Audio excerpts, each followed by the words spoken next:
इंसानों को गुमराह करके जहन्नम की तरफ ले जाएगा। ये इतना खतरनाक और धोखेबाज होगा कि पहले नबूवत का दावा करेगा, फिर खुदाई का दावा करेगा। जब ये आसमान को हुक्म देगा तो आसमान से बारिश बरसेगी, और जब ज़मीन को हुक्म देगा तो ज़मीन से फसल उग जाएगी।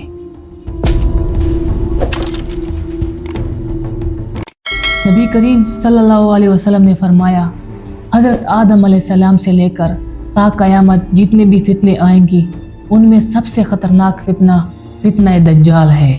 दज्जाल कौन है, कहाँ पे है, चाहता क्या है और कब आएगा? इस्लामिक पॉइंट ऑफ व्यू से दज्जाल एक इंसान है जिसे अल्लाह पाक ने तख्लीक दिए मुसलमानों के ईमान को चैलेंज करने के लिए, मुसलमानों के ईमान को आजमाने के लिए। दज्जाल लोगों को गुमराह करेगा और गलत दीन की तरफ बुलाने की कोशिश करेगा। ये लोगों को बोलेगा मैं ही तुम्हारा रब हूँ, और ऐसे ऐसे करामात दिखाएगा कि लोग उसको खुदा मान जाएंगे, लोग उसके साथ जुड़ जाएंगे। ये लोगों के लिए अपने माँ बाप तक जिंदा कर देगा, लेकिन वो सारे करामात महज आंखों का एक धोखा होगा, इसके अलावा कुछ नहीं। नबी करीम सल्लल्लाहु अलैहि वसल्लम के मुताबिक दज्जाल एक आंख वाला है और तुम्हारा रब एक आंख वाला नहीं है। दज्जाल के दोनों आंखों के दरमियान एक लफ्ज़ लिखा होगा, कफ़ारा यानी काफिर, और ये लफ्ज़ इतना क्लियर लिखा होगा कि हर मोमिन शख्स इसको पढ़ सकेगा, भले ही वो मोमिन शख्स अनपढ़ ही क्यों ना हो। सिर्फ ईमान वाले लोग ही दज्जाल को पहचान पाएंगे।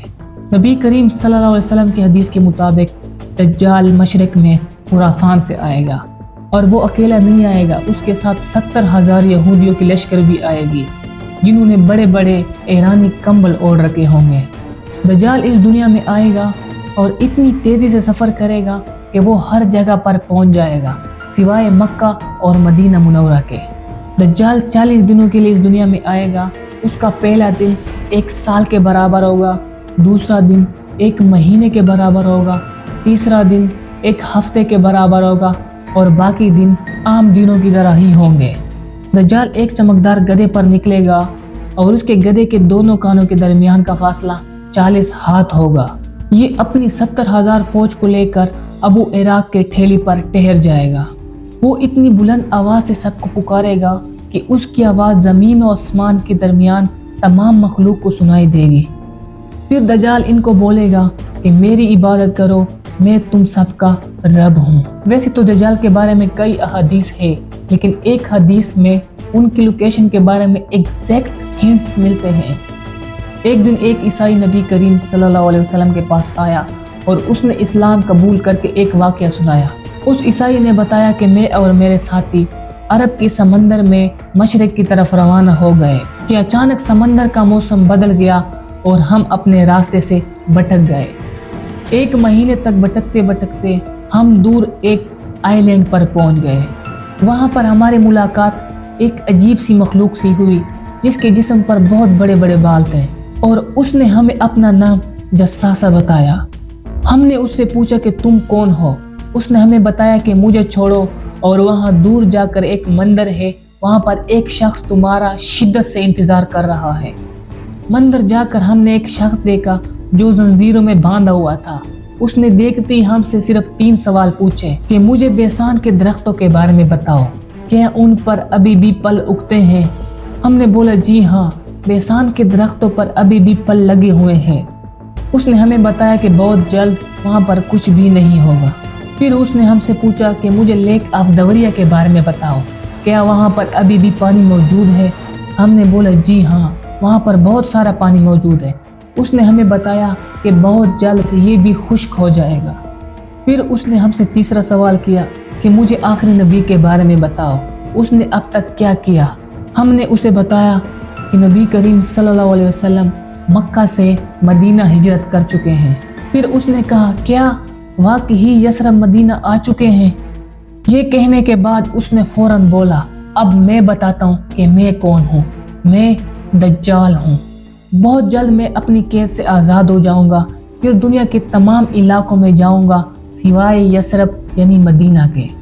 फिर नबी करीम सल्लल्लाहु अलैहि वसल्लम ने तमाम लोगों को मुखातिब करके कहा कि मुझे इस शख्स की बातों में सच्चाई नज़र आ रही है। याद रखो, दज्जाल ना तो शाम की समंदर में है और ना यमन के समंदर में, नबी करीम सल्लल्लाहु अलैहि वसल्लम ने अपने हाथ से 3 दफ़ा इशारा किया, दज्जाल मशरिक में है, दज्जाल मशरिक में है, दज्जाल मशरिक में है। अब जैसे हमने शुरू में पढ़ा कि उस ईसाई की कश्ती मशरिक की तरफ सफ़र के दौरान एक जजीरे पर पहुंच गई थी। अब मदीना के मशरिक में अरेबियन सी है, जिसके टोटल 4 जजीरे हैं। Lakshadweep in India, Socotra island in Yemen, al Masirah island in Oman, Astola island in Pakistan. अब हदीस में साफ ये बोल दिया है कि दज्जाल यमन में नहीं है, मतलब ये 2 आइलैंड तो निकल गए। अब अगर मदीना की मशरिक से एक सीधी लाइन खींची जाए तो ये अस्तोला आइलैंड के ऊपर से गुजरेगी। जब जसासा ने उनको मंदिर की तरफ भेजा तो उस जजीरे पे कुछ मंदिर के निशान भी तो होने चाहिए। इंडिया के इस आइलैंड पर तो ऐसा कुछ भी नहीं है, लेकिन पाकिस्तान के आइलैंड पर पता है क्या है? मंदिर, वो भी 2000 साल पुराना मंदिर। मंदिर भी किसका? काली माता का मंदिर।